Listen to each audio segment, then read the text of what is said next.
Cities in the modern era serve economies, not people. Buildings champion profitability, often at the expense of the people that use them and experience them. People nowadays just get stuck in work, stuck in traffic, and get home in time just to go to sleep and go to work again the next day. What we have nowadays are simply factories without all the smoke. In an attempt to combat this, we decided to reimagine cities and structures that highlight the experiences, interactions, and relations between people, in line with the culture and close familial tie lifestyle that we as Filipinos embody.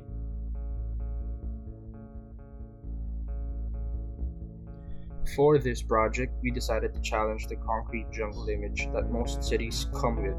The tall monoliths of concrete and glass packed together so close they leave no room for trees and greenery. While parks may take up a lot of space and are generally used for leisure, we wanted to emphasize its importance and use in our daily life.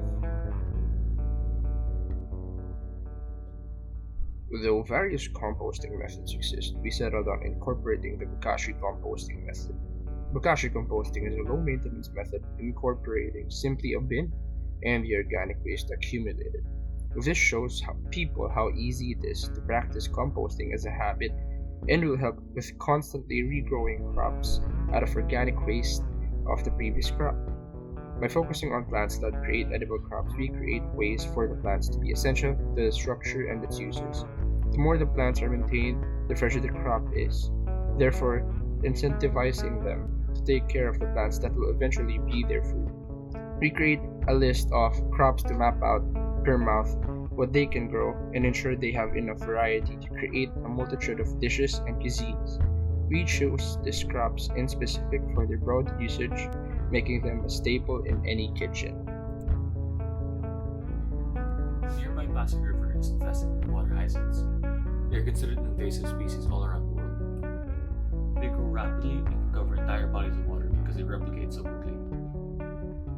Multiple attempts have been made worldwide to combat the spread, with some countries even spending up to billions with no success. However, delving deeper into water hyacinth research, we have seen that they are actually edible and are similar in texture and flavor to celery, a common household vegetable.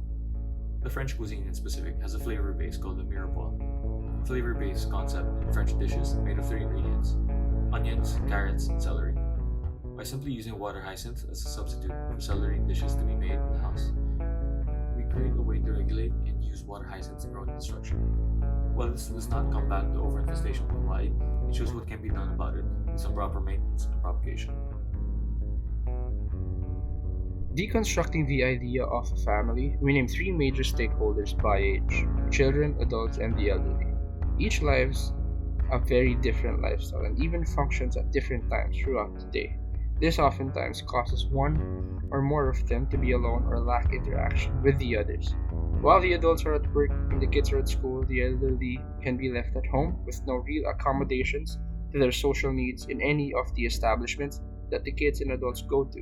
By building together the needs of each stakeholder, we create structures that can further the relationship and bond between two or more age groups, a coexistence that is mutually beneficial. Alongside all this, we mapped out how our composting resources will circulate within the structure to help shape the structure and create a linear flow to give more context on the project's idea. For the site location, we looked at the solar analysis and wind paths to maximize the natural resources, both in giving our plants the condition they need to grow as well as making our structure as comfortable for the inhabitants as possible. Guided by this, we were able to create a shape by carving through the monolithic massing, giving us a valley, cutting through the center to tunnel wind to the side and utilize the light no matter what time of day. Therapeutic horticulture is the process by which a person's engagement with plants can manifest internal changes to one's mentality and psyche, often supporting them against feelings of anxiety and other mental illnesses brought about by stress and more.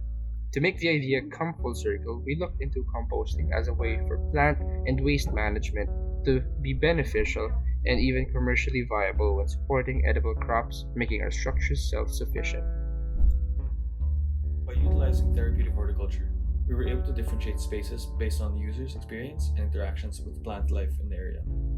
With indirect horticulture being about the general proximity and passage through space with plants, we decided to use indirect horticulture therapy to define our pathways and help people circulate through the structure. And for rooms and functional spaces, direct horticultural therapy and physical interaction with plants help define each individual function or room depending on their usage. To really cement the composting idea in the structure, we incorporated even the structural elements and created a new way of looking at such elements, as the columns. Adding facade to the columns, we made a farming system that filters and funnels rainwater downwards, helping to propagate plants even on the inside, as well as assisting the composting process. Another way of incorporating the idea was by adding the spinning composting bins to railings around the valley. Inspired by spinning pinwheels, the spinning motion agitates the compost material, helping it compost faster as well as create a small spectacle for people to look up at while going through the valley, as well as interact with when they're disposing their garbage. After this, we took a look specifically at the facade of the structure. The idea was to create a facade that helped a narrative and made you explore the structure. In doing so, we created a monolithic plant wall to break the sense of scale and create this curiosity towards what it really is. Breaking the experience created by the facade into 3 phases. We have the attraction, exploration, and exposure phases. The structure as a whole acts as a hidden grotto or community space hidden deep in the city. The heart and soul of the people, embodied in a structure for people to discover bit by bit. Upon first glance at the structure, the first thing you will notice is the massive plant wall facade spanning the entire front. This is meant to intrigue a person into trying to understand what it is they stumbled upon. The plant wall facade hides the sense of scale in a way that confuses them a little bit, causing them to come closer and explore. When they do come closer to the wall, they start to notice a subtle noise from the inside and are able to see through the plant walls just enough to notice that there's activity behind it. Feeling curious as to how they got there, they now will want to search for an entrance to the structure. Upon circling around, the structure that seemingly is shut out and detached from its environment suddenly opens up to them. When they discover the valley in the center, the real entrance to the structure, they now see what the structure is: a place of community and nature to blend into one. Not just a community center, but community in whole. Incorporating all these ideas, this was the result. A community center incorporating different ways for people to interact with their community through different functions that serve everyone differently. Accompanying the major structure, we created a fabric structure that defines what the general structure in the city would look like.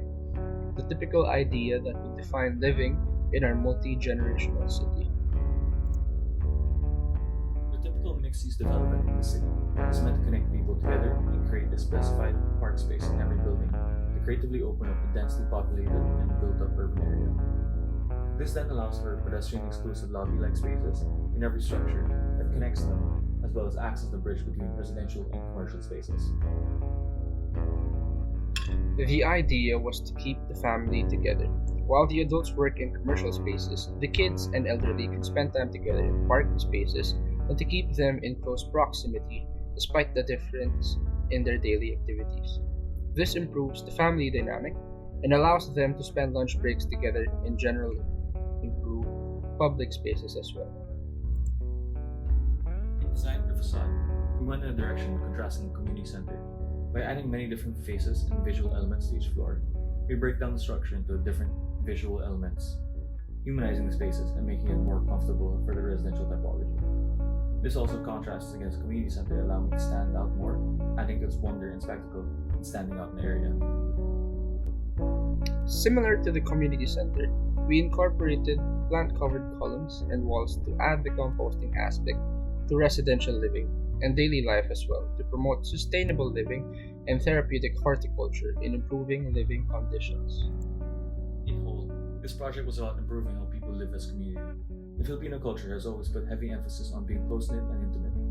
By casting the same family dynamic on the whole community, we aim to create cities truly made for its people and experiences that they make on a daily basis. The city then becomes a part of them, the very stage wherein they play out their lives and grow to define who they will become.